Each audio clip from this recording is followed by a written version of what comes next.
country. understand. And Fueled property by here is developers. Sprawl is when there's unchecked development in areas where we have open space or we have woodlands or we still have some more rural areas.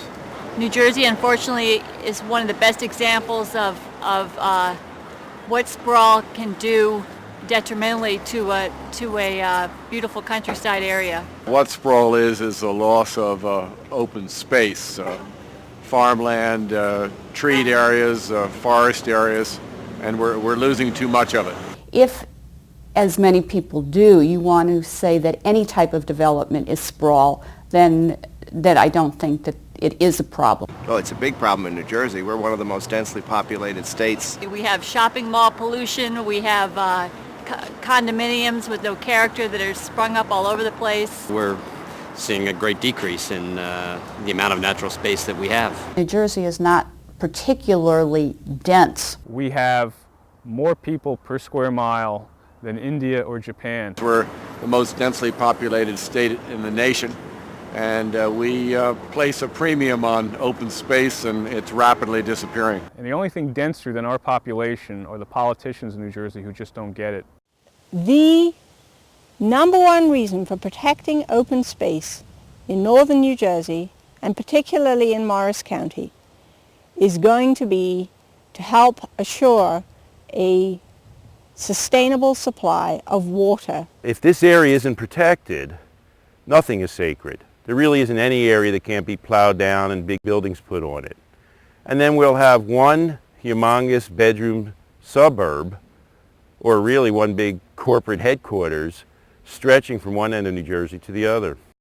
The Abbey, who was the property owner, wanted to do a cluster development and preserve over 100 acres in green space by clustering a development in one part of the property. In order to do that cluster development, they needed sewer capacity. They could have engaged in sprawl and done large lot zoning throughout the entire site on septics. But instead, to preserve that land, they wanted to bring a sewer line into that area. That area happened to be what's known as a Planning Area 5, which is an environmentally sensitive area. The area that we're in feeds the purest remaining water left into the Whippany River. It's spring-fed that comes out of these fields, and in many cases, it's the last remaining pure water entering that system. As a result, there was an environmental objection from various groups and individuals to suggest that that was contrary to the state plan.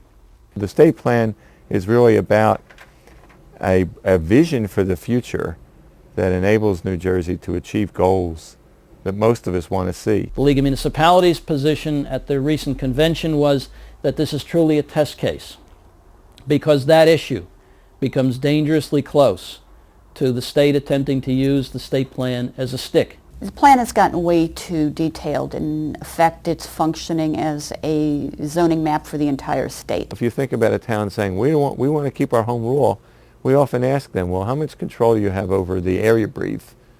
Well, not much. If it's dirty, it's because what's something happening elsewhere. How much control do you have if your town floods? Not much. It's because of what happens upstream. How much control do you have if your wells run dry? Well, usually it's not much because somebody else is in another town. How much control do you have over traffic? Well, usually not much because most of the traffic's coming from the next town. So is that really home rule? If the state of New Jersey was really concerned about stopping sprawl, protecting open space, and protecting water quality, this would be a place where the state should put its foot down and just say, no, it's a bad project in a bad place. This place is, in essence, a ground zero for the United States. This is where Americanness was formed in the snows of that worst winter of the century.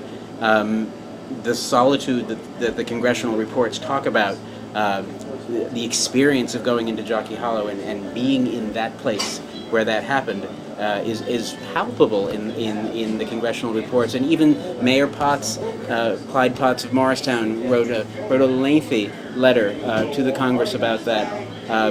That character is very special and very threatened, and it has been impacted already through the last 60 years. But this could be a character-changing feature.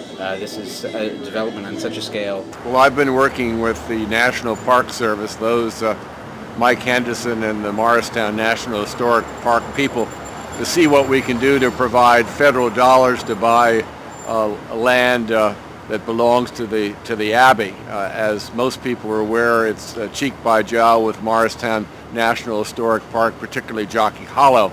And we're trying to find federal resources, and a lot of groups locally are trying to come up with enough money to buy that piece of property. If we can do it, we should do it, and the sooner the better. Would we want to build a senior citizen development or a housing project, right next to Valley Forge? Of course not. But Washington Valley is just as important for the people in New Jersey. Not only is it important because of the history, but again, it's got trout streams in it that feed the Whippany River. It's the cleanest source of water for that river right now. The Whippany is part of the Passaic Basin, a major drinking water source for people in northern New Jersey.